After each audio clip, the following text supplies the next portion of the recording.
pesquisadora, trabalho já na área de direito de migrações, direito do refúgio já há mais de 6, 7 anos e sou pesquisadora pós-doutoral na Universidade de Southampton, na Inglaterra. Também minha formação é em direito, então fui advogada há muitos anos aqui no Brasil, na área de direito migratório e direito dos refugiados.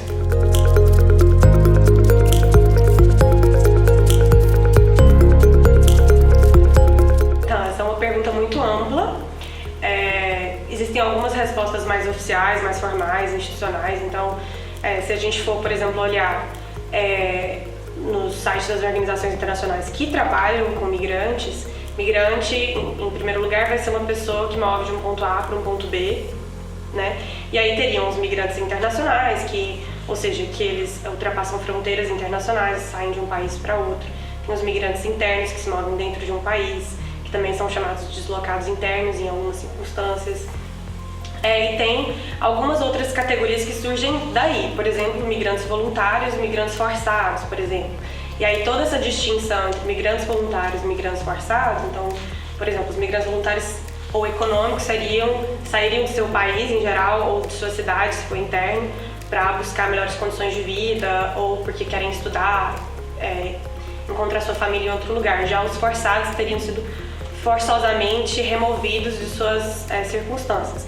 Mas todos esses conceitos de migrantes, que geram algumas categorias como migrante regular, migrante irregular, refugiado, todas essas categorias elas se baseiam numa divisão de mundo, de estados, em que se naturaliza a existência de fronteiras nacionais. Então sempre é ou migrante interno ou migrante internacional. Os refugiados, por exemplo, só é refugiado quem sai de seu país, cruza uma fronteira internacional, chega em outro e pede refúgio. Se ele não faz isso, ele ainda é nomeado como migrante interno ou deslocado interno, ou seja, pessoas que se movem de maneira forçosa dentro do seu próprio país. Então todos esses conceitos têm esse pré-requisito, essa pressuposição, né, de que as fronteiras internacionais são legítimas e esse direito de nomear alguém como migrante, refugiado, é uma competência do Estado. Então, muitos acadêmicos, enfim, estudiosos dessa área, eles têm pensado, né, como pensar as pessoas que se movem de uma maneira que não tem essa preconcepção de que o Estado tem essa legitimidade inata de nomear pessoas. Então, tem até um autor, o Nicholas de Genova, que fala só existe migrante ou só existe refugiado porque existem fronteiras, porque existem essa divisão do mundo, senão só haveria mobilidade.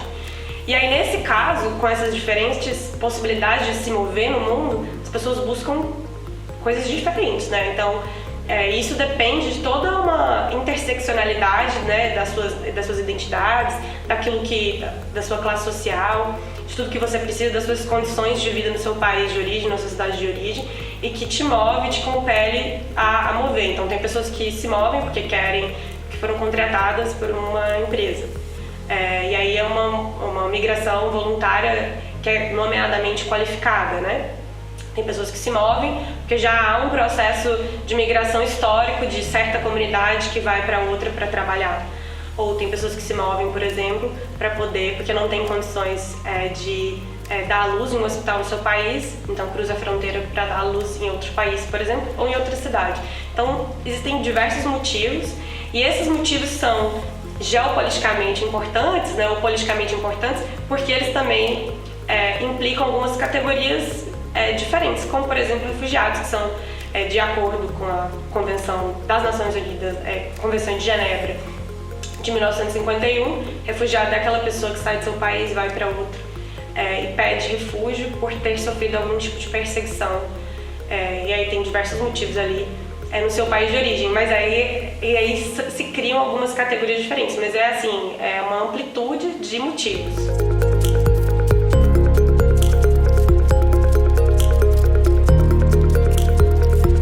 Em relação aos migrantes, e aí a gente tem que pensar no que eu falei anteriormente, né?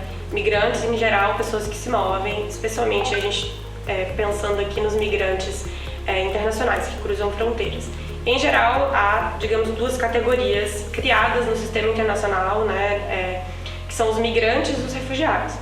Entre essas duas categorias existem deveres que são estabelecidos por meio de tratados, de leis, de normas internacionais, de um marco normativo internacional distinto para essas categorias. Por isso essas categorias elas são politicamente relevantes, porque as pessoas que pertencem a uma ou a outra têm direitos diferentes de acordo com esse marco normativo. Então, por exemplo, os refugiados têm essa proteção dada normativamente pela Convenção de Genebra do Estatuto dos Refugiados de 1951. E aí que tem deveres diferentes para essas pessoas. Então, se você é uma pessoa que sai do seu país para buscar refúgio em outro e cruza uma fronteira, esse Estado, por exemplo, tem o dever de não te devolver para um país em que você vai sofrer perseguição. E também tem o dever de processar um pedido de refúgio. Isso, em teoria, porque muitos estados acabam violando essa normativa, que é conhecida como o princípio da não devolução de refugiados ou solicitantes de refúgio. E aí já os migrantes, e é por isso que assim, é importante essa clivagem conceitual, os migrantes já não teriam essa proteção em regra. Então aí tem alguns tratados, que aí é o que se chama do direito internacional dos direitos humanos, que tem alguns tratados que também incluiriam esse princípio da não devolução, de proibir, ou seja, um dever de um Estado de não devolver. Por exemplo, a Convenção da Tortura. Então, se existe a possibilidade de que um migrante, que não é refugiado, ou pode incluir também, mas se existe essa possibilidade de que o migrante vá ser devolvido a um país em que ele possa ser torturado, existe essa proibição da devolução. Então tem alguns tratados que têm isso incluso, mas fora isso, o único tratado, ou seja, norma, que é vinculante, que proíbe os estados, por exemplo, ou que dá um dever em relação às pessoas que não são nacionais, o único tratado que existe é o Tratado sobre os Trabalhadores Migrantes, que faz uma distinção muito clara, por exemplo, aos migrantes irregulares e os regulares. O que seriam os migrantes irregulares? Aqueles que não têm documentos, que não têm direito de visto, né, de estar ali dentro de um país, trabalhando, estudando, enfim, vivendo. É o único tratado que existe. Inclusive o Brasil não é signatário desse tratado, aliás, não ratificou esse tratado. Aí o que existe são o que se chama de soft law, que são encontros, declarações. A mais recente, por exemplo, é o Global Compact sobre imigrantes e o Global Compact sobre refugiados, que aí os estados se encontraram para pensar em diretrizes de como tratar as pessoas migrantes, como tratar as pessoas refugiadas. Mas isso não é vinculante, então os estados podem ou não cumprir.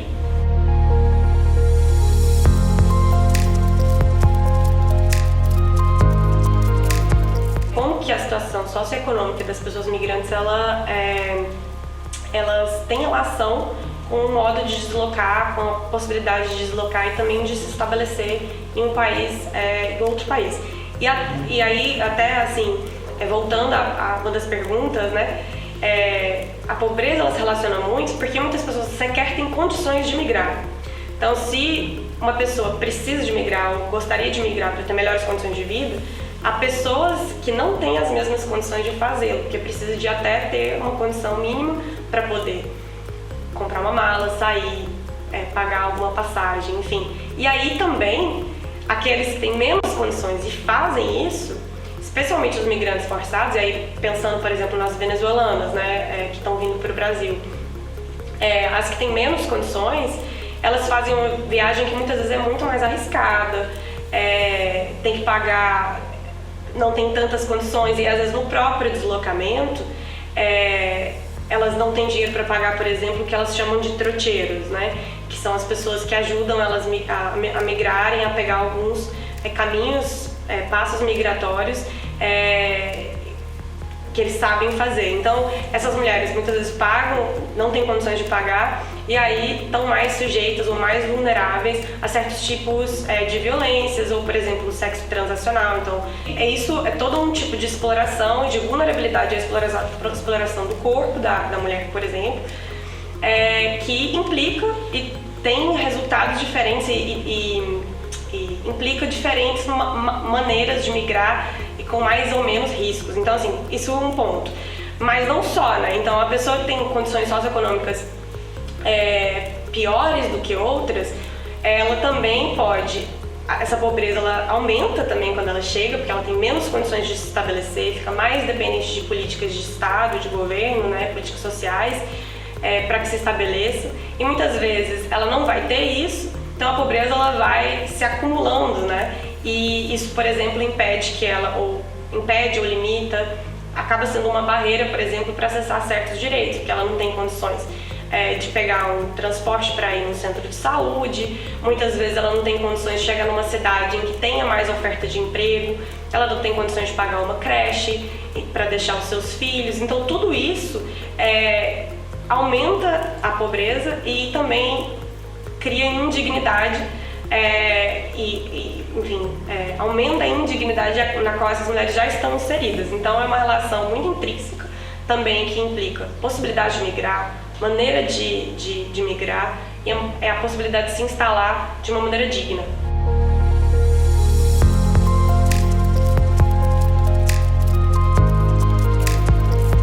Gênero é fundamental para determinar possibilidades de migrar, maneiras de migrar e maneiras de se instalar enquanto não nacional.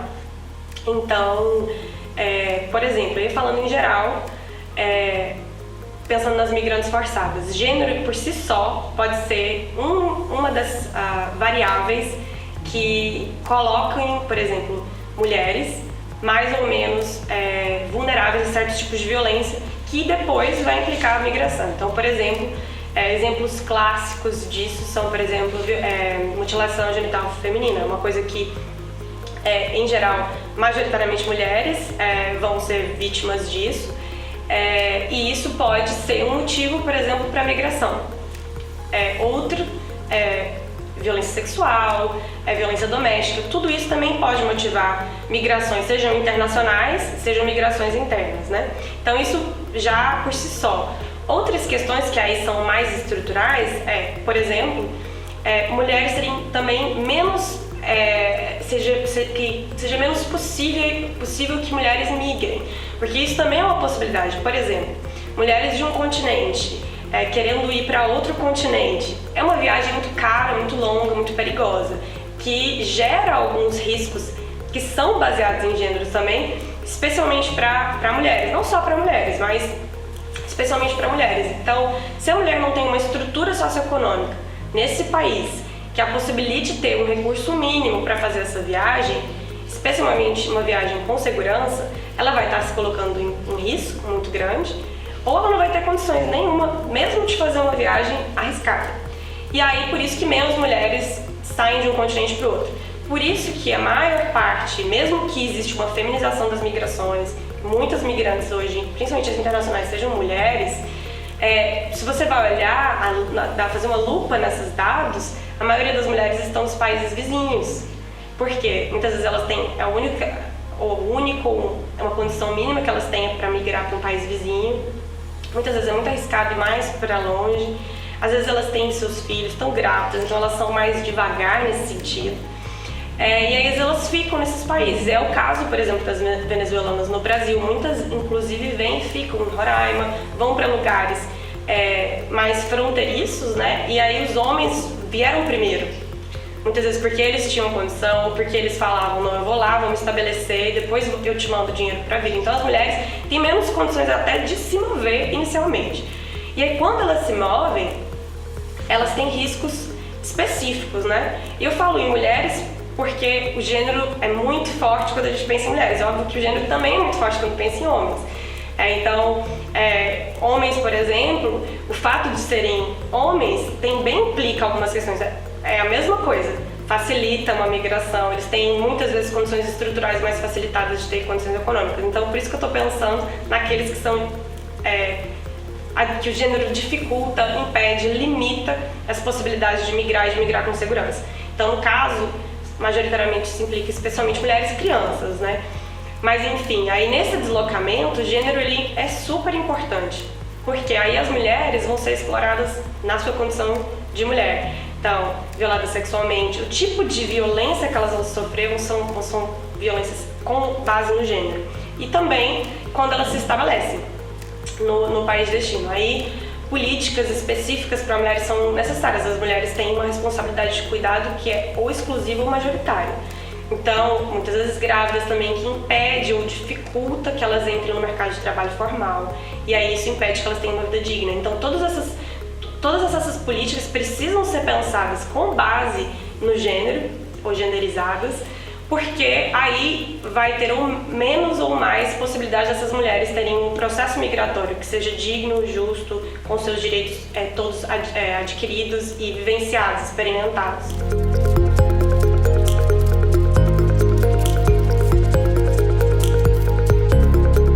Porque isso varia de diferentes contextos, e aí eu acho que é importante trazer alguns resultados que a pesquisa que o Regide tem encontrado ao conversar tanto com mulheres venezuelanas migrantes, mulheres e adolescentes venezuelanas migrantes, mas também com gestores, informantes-chave, enfim, profissionais de saúde. É importante pensar nessas barreiras já como também um produto dessa investigação que a gente tem feito, né?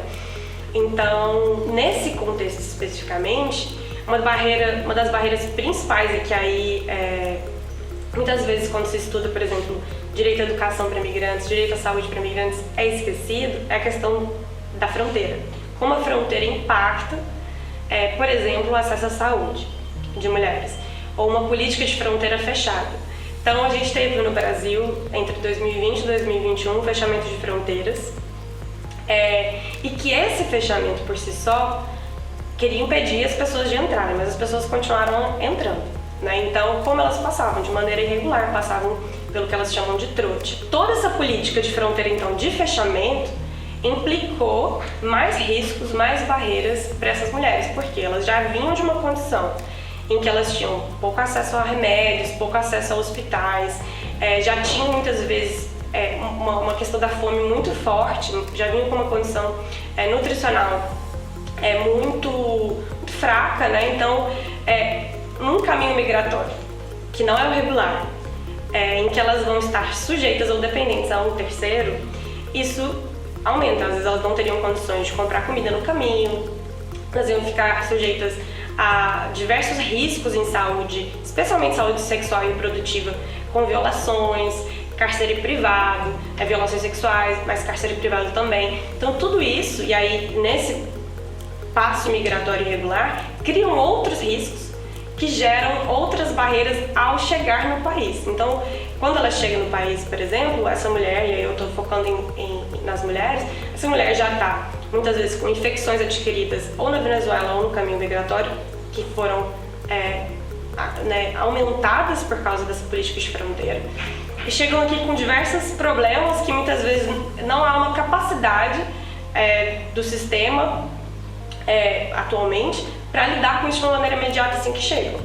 Ou não há capacidade, ou existem outras barreiras. A mulher já chega extremamente fragilizada, traumatizada com isso, muitas vezes não sabe a língua, não sabe o idioma, e tem que se dirigir, por exemplo, a um sistema, a um UES, uma unidade básica de saúde, sem saber o que perguntar, com quem falar. Se ela precisa de um tradutor, às vezes o tradutor pode ser um membro da família, especialmente um homem, que às vezes pode impedir que ela fale das suas experiências, do que ela está precisando.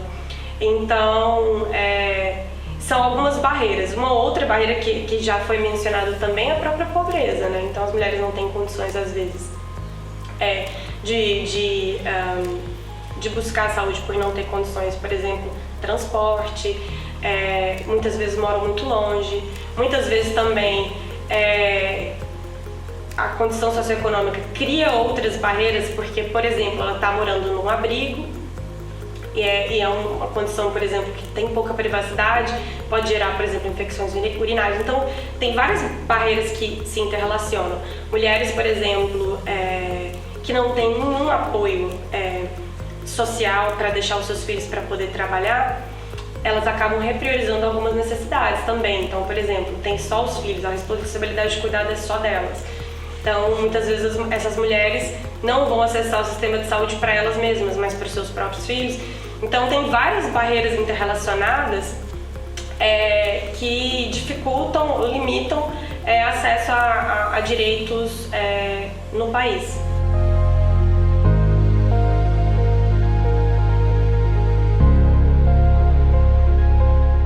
pensando, por exemplo, no Brasil, né? O Brasil tem uma política que se chama acolhimento, né, de imigrantes aqui, que é muito elogiada no mundo afora. Então, é muito conhecida como Operação Acolhida ou Projeto Acolhido, e que é super elogiada porque cria toda uma estrutura de abrigos, de recebimento dessas pessoas, triagem, direito, pelo menos temporário, à moradia, aumenta, tem toda uma estrutura que não é só colocada pelo Estado brasileiro, mas com integração de agências internacionais, ONGs. Então, por exemplo, tem o Médicos Sem Fronteiras que inclui um pouco ou agrega no sistema de saúde devido ao aumento populacional. Toda essa estrutura foi criada e ela é única aqui, especialmente na América Latina, com um projeto de interiorizar essas pessoas, para não sobrecarregar o estado de Roraima, que está aqui na fronteira, né? E então isso é único. A gente pode pensar que essa infraestrutura que foi criada, ela tem uma capacidade de atuação muito emergencial. Ela é muito pontual. As pessoas chegam, elas vão para um abrigo, elas têm 3 meses para ficar no abrigo, um pouco mais, um pouco menos, e elas saem. Não há um acompanhamento dessas pessoas. Onde elas vão? Onde elas vão trabalhar? Como que o Brasil, ou no caso, os estados, principalmente os estados fronteiriços, vão lidar com isso de uma maneira a longo prazo? O que vai ser oferecido para essas pessoas em termos de direitos a longo prazo? Porque o que aparenta é que essa resposta emergencial, ela tá tratando isso aqui como crise, não está colocando o direito e a dignidade dessas pessoas no centro.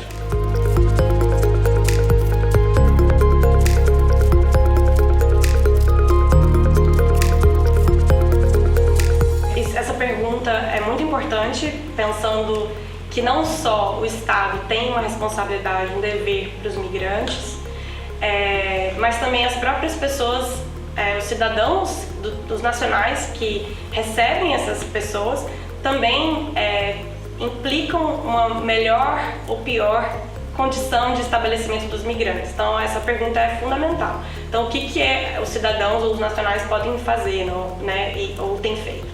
A gente viu aqui no Brasil que também por causa de um fluxo, aqui Roraima não recebia muitos migrantes, por exemplo. Nunca teve essa tradição de receber milhares de imigrantes. Então, quando os venezuelanos começam a chegar numa região especialmente que tem pouca população, Pacaraima, que é a cidade de fronteira, é uma região majoritariamente indígena, com poucas pessoas. Então, os venezuelanos chegam e não há uma política já preparada, uma política de Estado preparada para o recebimento, óbvio que isso cria tensões com a comunidade. Então, é necessário que o Estado, além de dar essa resposta aos migrantes, tenha um trabalho com a comunidade que recebe majoritariamente essa população, para que saibam os direitos dessas pessoas migrantes, para também criar sensibilidade na comunidade local com as necessidades das pessoas migrantes. Então, por exemplo, a gente teve em 2019, se não me engano, ou 2018, perdão, a gente teve em 2018 diversas manifestações, queimaram roupas de venezuelanos lá em Pacaraima. Por quê? Porque a população, essas tensões, elas chegaram a um ponto que a população deu essa resposta violenta. Não estou justificando essa resposta, mas dizendo que isso existe e é preciso que haja políticas também para que a população se sensibilize mais com as pessoas migrantes e com as questões das pessoas migrantes.